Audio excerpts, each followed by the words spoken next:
Coach's Corner is presented by Roanoke Valley Harley-Davidson. Stop by their store on Peters Creek Road for new and used motorcycles, service and repair, along with Harley-Davidson clothing and collectibles. Hello and welcome in to another episode of Coach's Corner. I'm Mitch Stewart, and this morning I'm joined by Dawgs head coach Dan Bremner. Dan, thanks for joining me. Yeah, of course. You guys just came through a really tough stretch of 6 games in 10 days, facing 3 of the league's top 4 teams, and you come away with 9 out of a possible 12 points from that stretch. What did you see from your group during that bit of adversity that you guys have to face every year with that tough holiday schedule? Yeah, it was definitely a grind for our guys, but we were saying earlier in the year, when we were having these one-game weekends, it's not an ideal schedule either. It's too much time in between to correct your mistakes, and a lot of the mistakes we were making earlier in the year were mistakes of kind of forgetting from a weekend before and long weeks of practice, where when you're able to go right back at it the next night, you're able to make those adjustments, and our guys did a great job of maintaining their body health as much as they could through that stretch, but also remembering the night before and kind of making those adjustments. Before we get too far into some individual players or just some things that have been happening recently, I want to touch on Owen McDade. Of course, there was the statement that came out with his team suspension, him going back home, but wanted to give you the opportunity. What would you like to say about him leaving the team? What do you have to say about his play and his time here in Roanoke? Yeah, Dater, he, unfortunately had to leave. In his situation, it's fortunate he's doing the right thing and he's heading home to prepare for his first baby, and we're excited for him. It's awesome. Dater, came in as a bit of an unknown, but he immediately showed that he's kind of a leader in the room. Guys gravitate to him. He's a great guy, heart and soul guy for a team. He battles so hard out on the ice, and he's a great locker room guy. All the guys loved him. We loved him. It's a tough piece to lose with how he was playing too. He was playing phenomenal hockey right before taking off, and we wish him the best. And in hockey, it's a small world. You never know when paths cross again. But we just want him to be happy and healthy up there with his family. So. He'll be missed this year for sure. As far as just a team dynamic, special teams for you guys has been a major plus for you this year. On the power play, you've been up in the top 2 for most of the year. On the penalty kill, you're in the middle of the pack, but you guys have come up in some big moments in close games to get off the ice and get back to full strength. What have you seen in that department this year? What's been maybe the recipe for that leap that you guys have taken in some departments?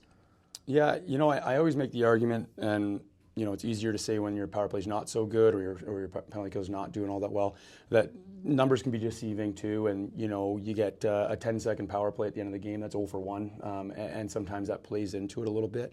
Our power play, and we've talked with the guys, it's producing and we're finding the back of the net.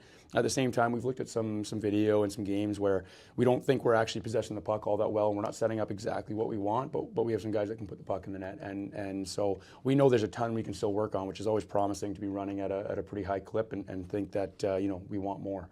On the PK side, there's definitely room for improvement, and there's been times where I think just a little bit of not being prepared right at the drop of the puck. I think in the last stretch, there's been a few that have been off a face-off and within the first 10, 15 seconds of a power play or off of a power play face-off. So definitely things that we want to sharpen up there, and we'd like to be in definitely the top half on both. But yeah, the power play has really stepped up over the last little while.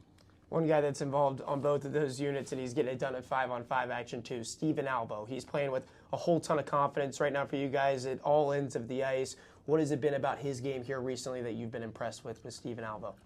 When Alvo gets physical and he has a chip on his shoulder, his entire game elevates, and it's something we've known forever, and he's always shown sparks against certain teams and done really well with that.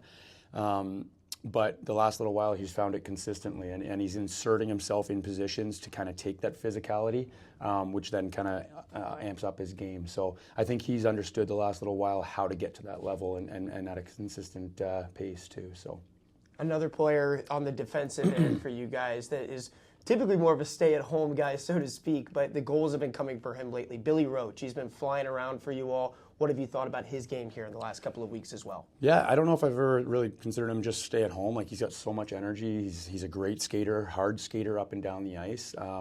And when he takes that energy and channels it in the right direction, he's very effective up ice too. So he's got a heck of a shot, and he shows some creativity too. He's got so much energy out of his legs that on the blue line he's able to make some plays that maybe other D are hesitant to because they don't think they can get away with it. So it's been great to see him kind of get rewarded for all the hard work he puts in. You guys come out of that tough holiday stretch, and now you make your longest trip of the season. You go out to Quad City, out to the Midwest. You guys are nearing that midway point in the year. What are you looking for from your group this weekend, taking on the Storm for a 2-game series? What are you hoping for as far as what you see from your guys beyond just the results? Just, again, consistency. We've been pushing the last little while, although it's not always been there in the results, is that defensive side first, and I think it's something we have to continue to push.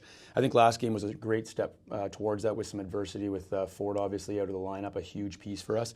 The guys really banded together and found a way to overcome it, and I thought we played a well-rounded game. Well, Dan, thanks for your time. Best of luck to you guys this weekend. Thanks, Mitch. That's going to do it for this episode of Coach's Corner. The Rail Yard Dogs on the road this weekend, but back for 3 games at home next week on January 16th, 17th, and 18th. Visit our website at railyarddogs.com for more information on how you can join in on the action here at the Doghouse. Thank you so much for tuning in. We hope you have a great rest of your day.